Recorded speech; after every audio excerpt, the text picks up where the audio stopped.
Well, good afternoon, everyone. Happy Easter. Bit of a special show today and something to reflect on during your few days off. I'm here for episode 153 with my good friend Angela Heise. How are you, Angela? Very well, Darren. It's great to see you. Great to see you and great to have you back on the show. I think we did the show, late last year it was. My Mhm. God. Yeah.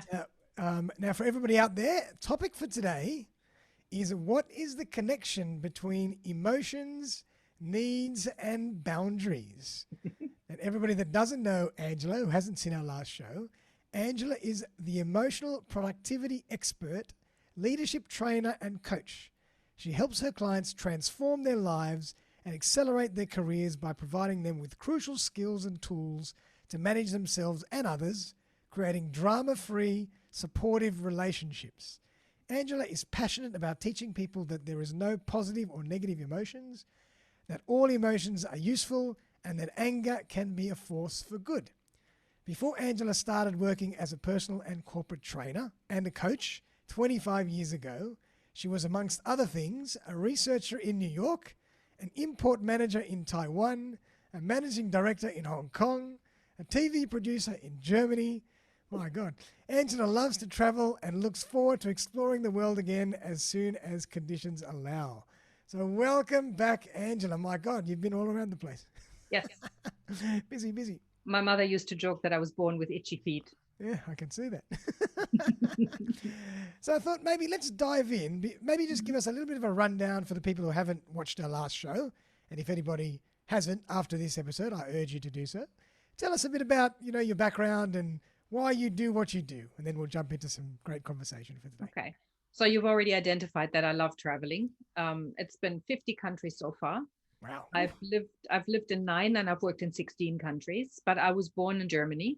Wow. And I was born into one of those typical dysfunctional families. And you know how they define dysfunctional family, right? How do they define dysfunctional family? Any family with more than one member. Because we have all of these habits that we do and behaviors in a family, and we never really talk about them. We just pass them on from generation to generation. Yep. This is how grandma used to do it, so therefore mom used to does it, and then so the child does it as well. Gotcha. Yep. I mean, my favorite story is, when the daughter watches her mother cuts the end of the roast and says, Mom, why do we cut the ends of the Sunday roast? And mother said, I don't know, we've always done that. Go ask grandma. Yep. So she goes ask grandma, who refers her to great grandma, who says, I remember when I had my first kitchen, I only had a baking dish that was this small and a roast never fitted into it. So I always had to cut the ends off. Love it. I love that. And that's what we do with emotional patterns, with behaviors. This is how we pass it on. And I decided at a pretty young age that I was not going to do that. I wanted to live a conscious life. And if I ever was going to have children, they were not going to inherit my crap. Right. And what was it?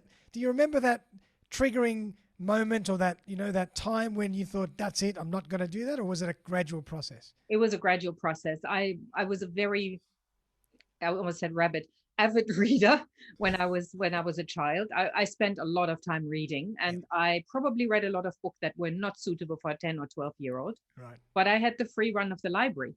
Okay. So my parents would just drop me off and I would stay there, pick up books, and then come home. So there was no testing on whether that was child appropriate or not. And so I learned a lot.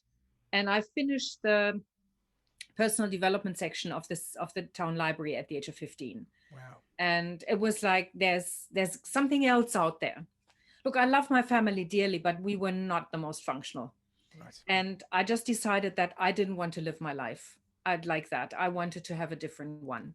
Right. And so I educated myself. Love it. Love it. And I mean, judging by the books behind you, I think you've never given those books back. Awesome. So, I mean, let's dive in because I really want to get into the topic for today, which is the connection between emotions, needs, and boundaries. Mm-hmm. And it's quite technical when we really get into it and analyze it, but for a good reason. So, let's start with needs because I think that's the beginning of this conversation. Mm-hmm. Why do we generally we're not aware of our needs, or we're not consciously thinking about our needs until something happens and we realize, I need to change something?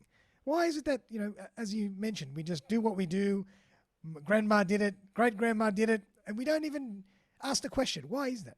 Yeah, because it's normal. And with needs, it's let me put it this way. When we grow up in a society, the word self is only useful when it includes less. Mhm. So in Yes. order to fit into a group, I have to drop the self. I have to become selfless. Mhm. And the only way I get actual recognition is when I do that. Yeah. However, when I have a self, I am being considered selfish. Nice.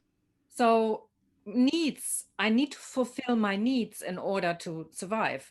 And those needs are physical. So they go with food, drink, water, sleep. So that those are the basic ones. And then they go up to social connections, belonging, also a sense of the on the highest level, self-actualization, where who am I? What's my potential? Yep. So when we're around people, it's all about how can we fulfill these people's needs? Because we learn as children that we have to be there for other people. Now, parents will see this the other way around. They will say, I'm constantly there for my child, and I always have to make sure that their needs are being met. Yes, Yep. I mean, the role that's of a true. parent in a way is selfless. Yeah, exactly. Because children don't know how to fulfill their needs. Mm. But when we then grow up, it's our job then to fulfill our own needs. But we don't really think about that. We still outsource that to other people. That's right, because we're so used to it. We're so Yes, used to other people doing it for us in a way. exactly. And Mm. so, I mean, I love the, like I've done the whole online dating thing. And I thought if I see one more time an ad for a guy who's looking for his better half, I'm going to scream. Because why would I want to give up half of myself? 100. I love that. So true. I I'm hate a it when people whole. say yes. There was a line from a movie. I can't remember which one it was, but it said, "You complete me." I hate that line. Oh, It's horrible. I know, because I'm already a whole. I've worked Yes, really hard to be a whole, right? exactly. With a I don't need W, not with someone an. to complete me. What? That's terrible. Yeah, I know. Yeah. So so we don't really listen and observe our needs and are aware of our needs unless we're looking for somebody to help us make us happy. And Yeah. make us, nobody can make us feel happy, make us feel complete, Yeah. make us feel successful. So at work, it's also my boss doesn't support me, so I can't be successful. Well, we're outsourcing the responsibility a lot. So true. So And true. so we don't know what our needs are unless somebody says, no, I'm no longer doing that. And then it's like, what do you mean you're no longer doing this? Yep. Yep. So it's really up to us to do the work, to do the internal work, Yes. and reflect on these things. So we really ask ourselves those questions. Yeah. Yeah. And the people often get into the space of they don't get into what fulfills their needs.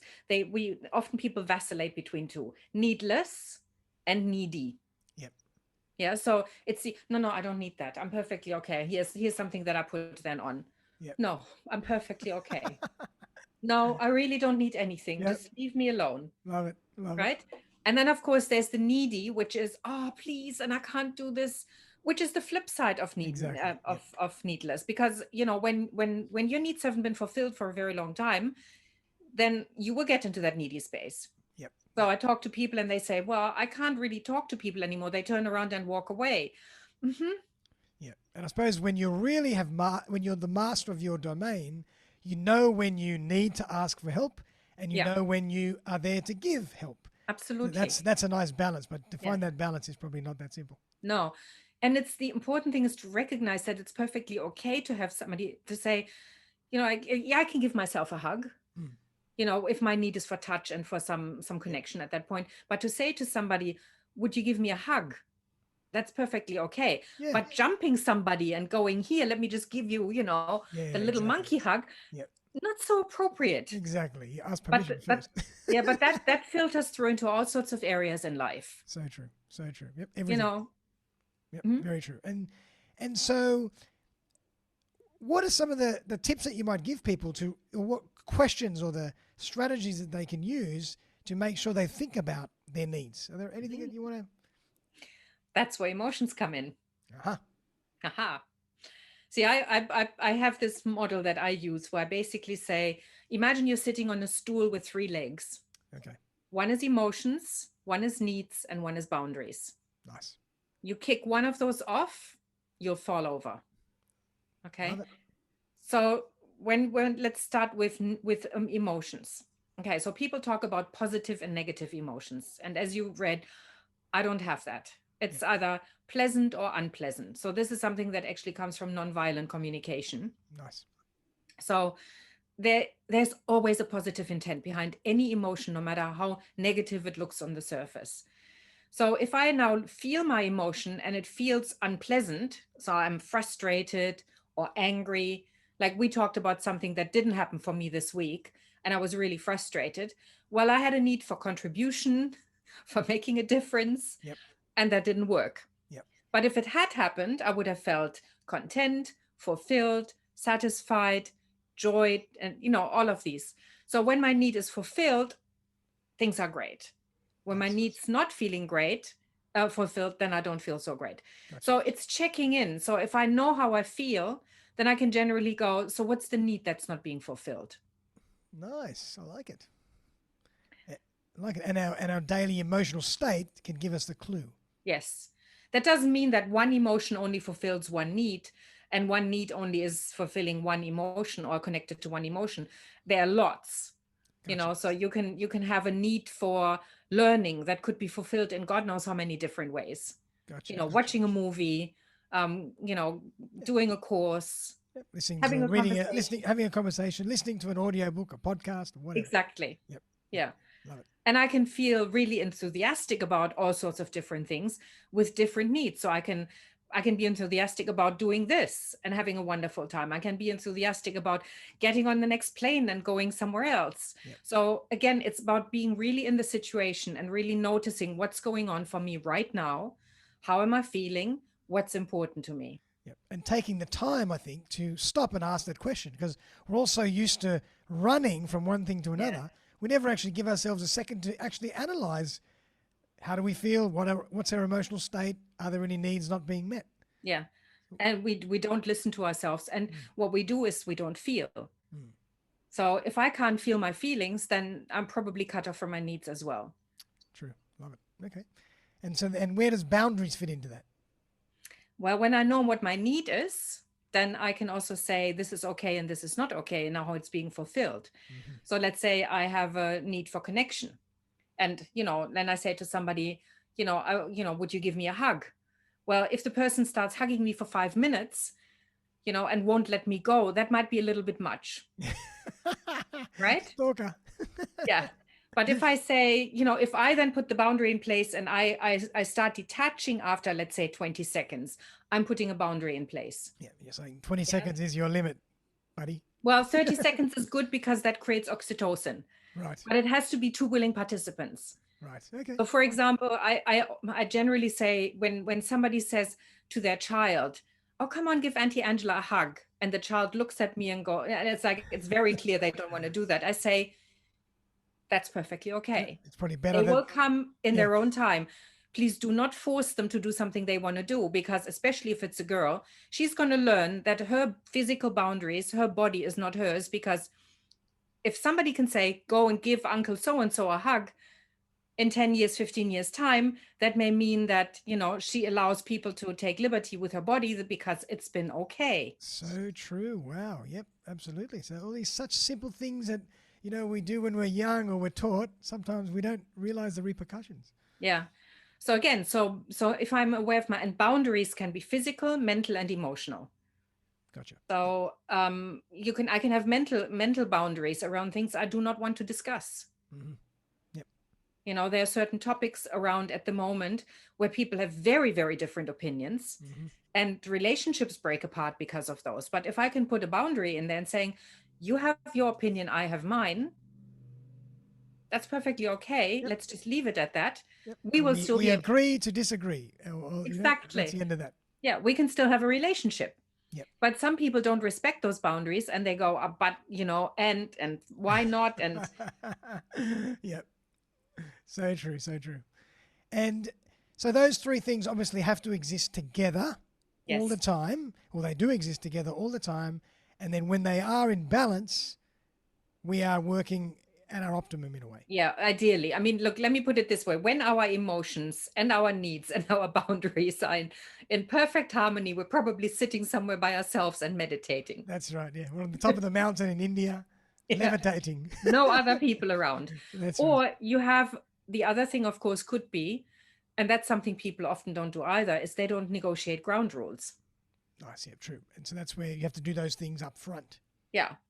And it's about saying, like, I mean, I've been in relationships where I've said, for me, an absolute deal breaker is when somebody gets really loud and starts yelling, screaming, shouting. Yep. Yep. So That's true. a total deal breaker. Absolutely. And people have looked at me and gone, sure. Yep. Yep. And I always say you teach people how to treat you. Absolutely. And if you don't do that, it's, you're teaching them that it's okay. Exactly. And so it's being able to say that and saying, you know what, when I saw you do that, is that part of your habitual pattern? Mm-hmm. And people go, no, that was just an accident. Okay. Right. Nice. Okay. Once something happens once, it's an accident. Something happens twice, it's a coincidence. 3 times is the beginning of a pattern. Yep. So I generally say, give people a few more chances than that. But if it's something where you've got an absolute no-go zone, Yep. and for me, that's the yelling, screaming, shouting, because that was part of my upbringing that put me into that, survival state all the time. I can deal with it, but I don't want to. But you choose not to. I choose not to. And I will say, that's, by the way, this is really close to where my boundary kicks in. Wow. Love it. Love it. Yep. So true. I mean, having those conversations and communicating is so important. And that's a thing we just forget to do. Yeah. We're almost scared to communicate and outlay our boundaries to people. Yes. Now, the important thing is, again, it's one thing that's important for me, again, the yelling, screaming, shouting, that's the one big line that I've got. That's the line in the sand. Yeah. But other than that, I have requests. Okay. Like I cannot expect somebody to manage themselves around me and pretzel themselves in such a way so that I can have all my needs fulfilled and I'm happy, everything is wonderful. Sure. Makes sense. Yep. Request is something where I ask, would it be okay if, and then the answer is yes or no, but it's always expecting a no.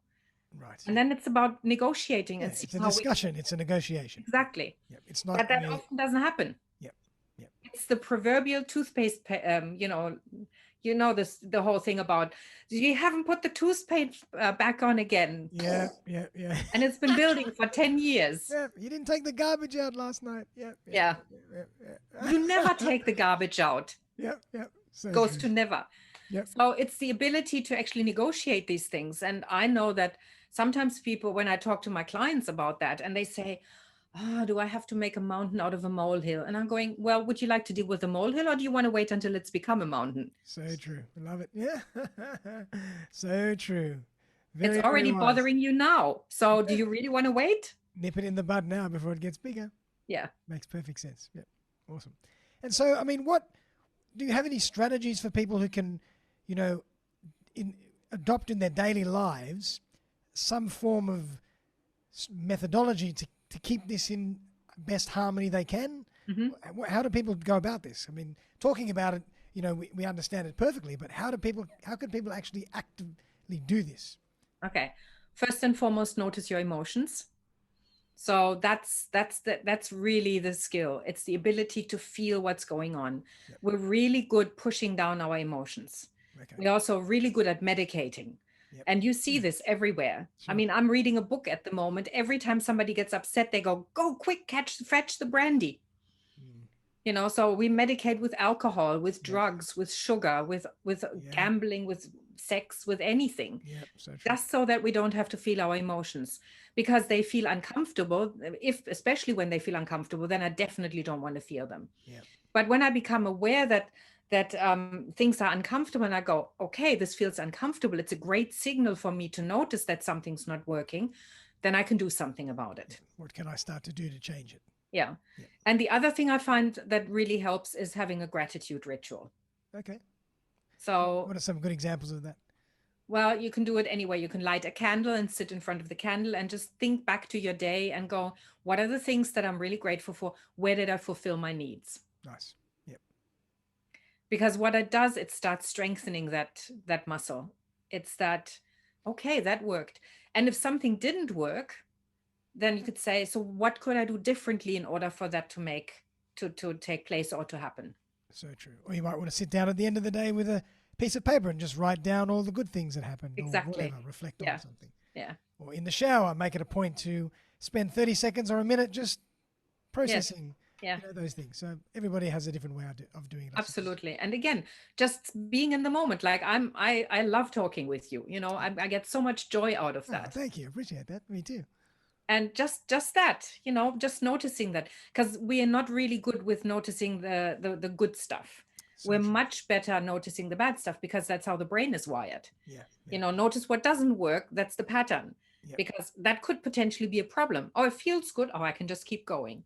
Yeah, exactly. Because we're wired for our brain to tell us where there's danger. Exactly. Yeah. We're not wired for when things are going well. Oh, look at those flowers. Isn't that wonderful? No. Look at that saber-toothed tiger. No. Exactly. Absolutely.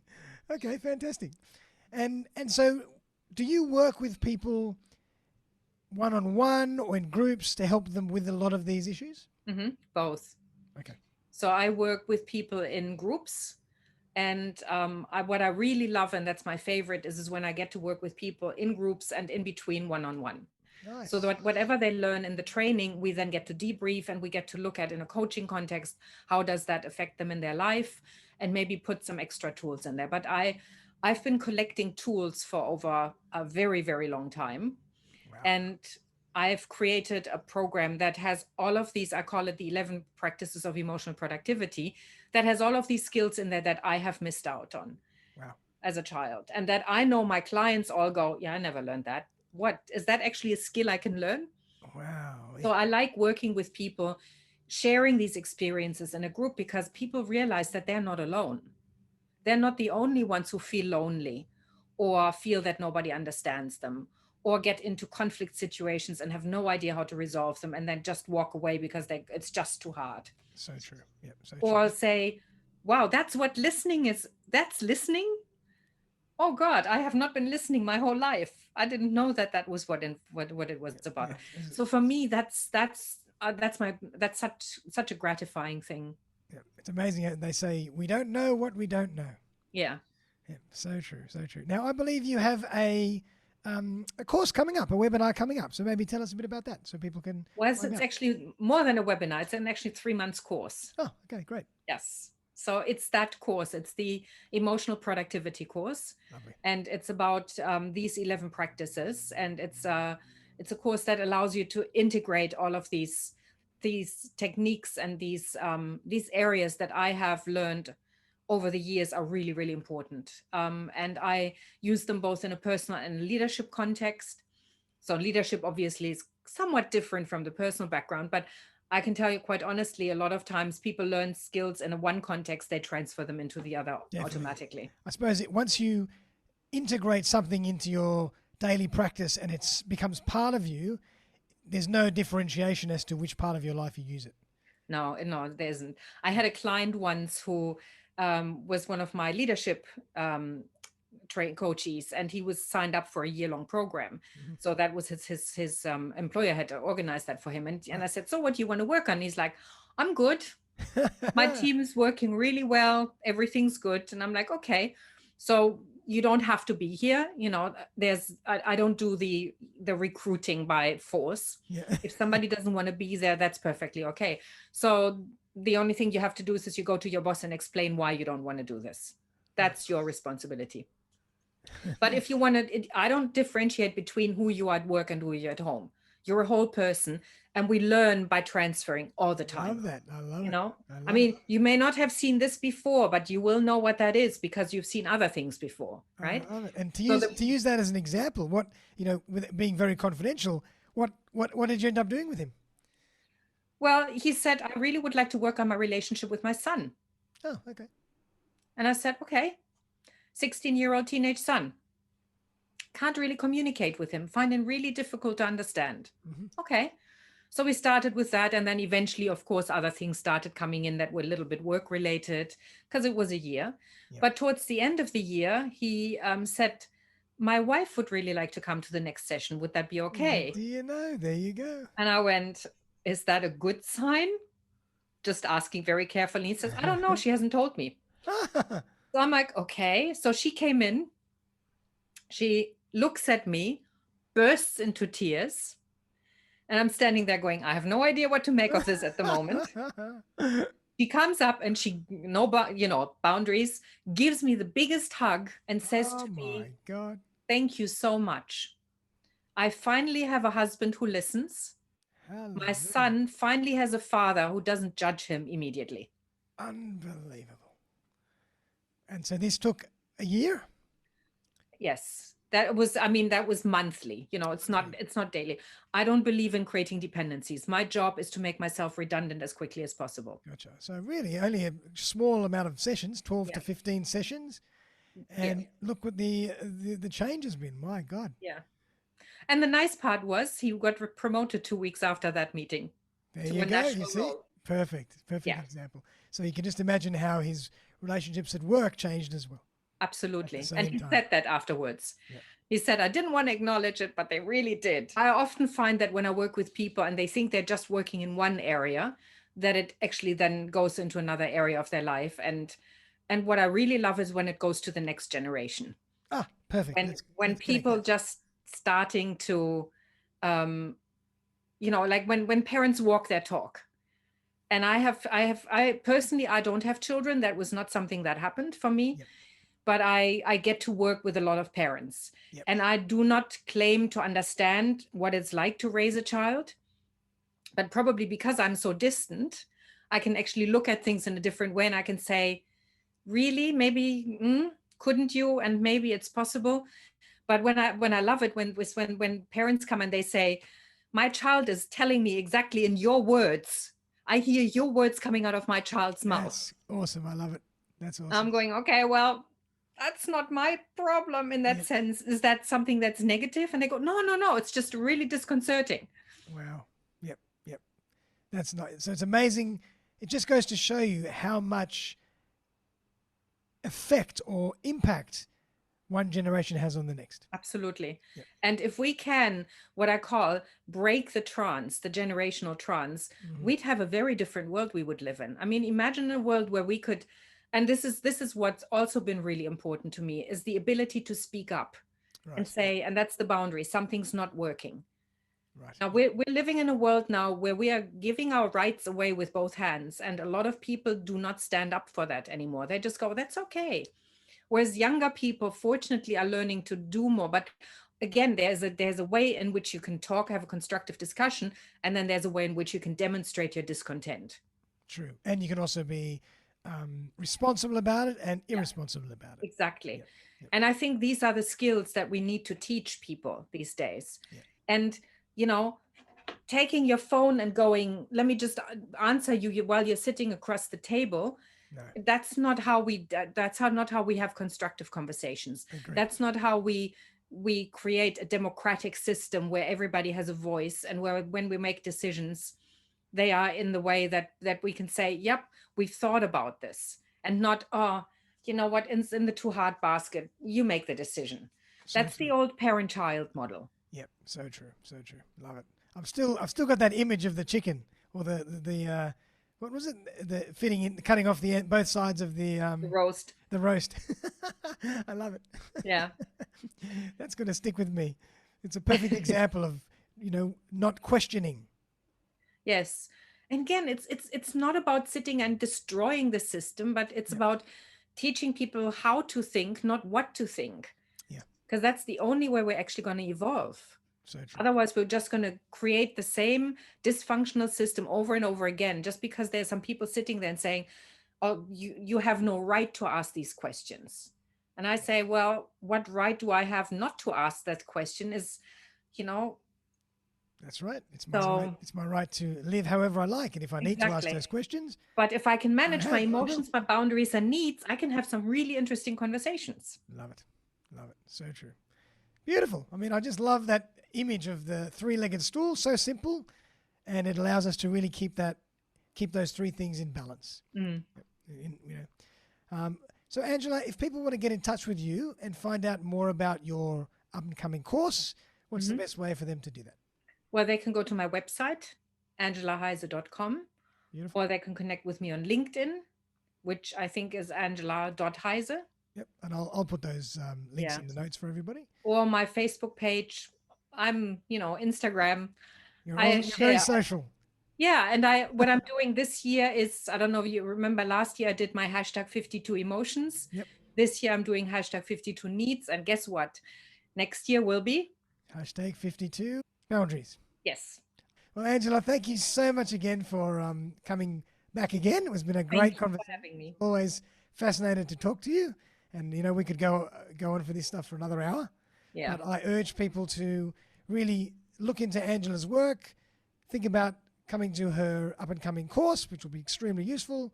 And I'm going to put all the notes and the links to all those in the show notes for everybody as well. Yeah. May I just say one word at the end? People generally go, these are really, really important skills, but do I really need them? Yes, we do, because they work in every area of life. So at work, they help you get promoted. They help you have relationships. They do all sorts of stuff, and they are highly underrated. 100%. I like the softer skills. I put in inverted commas. Yeah. The softer skills these days are so important, more important than anything else. And especially when we communicate through Zoom. 100%. We need to learn more and more of that. And so I really, this is my passion. Yep. So I'm inviting everybody because I know what a difference these skills make. Love it. So true. Love it. And you're very good at it. And I can see that how excited you are about it as well, which is awesome. So, Angela, thanks again for coming on the show. It's been an absolute pleasure. And hopefully that's a great topic to reflect on for people during their Easter break while you've got a bit of downtime, where you can actually take the time to think about how you're feeling and connect those with your needs and your boundaries as well. So everyone out there, have a fantastic long weekend. Angela, thanks again for coming on the show. And we'll see everybody for another episode very, very soon. Bye for now.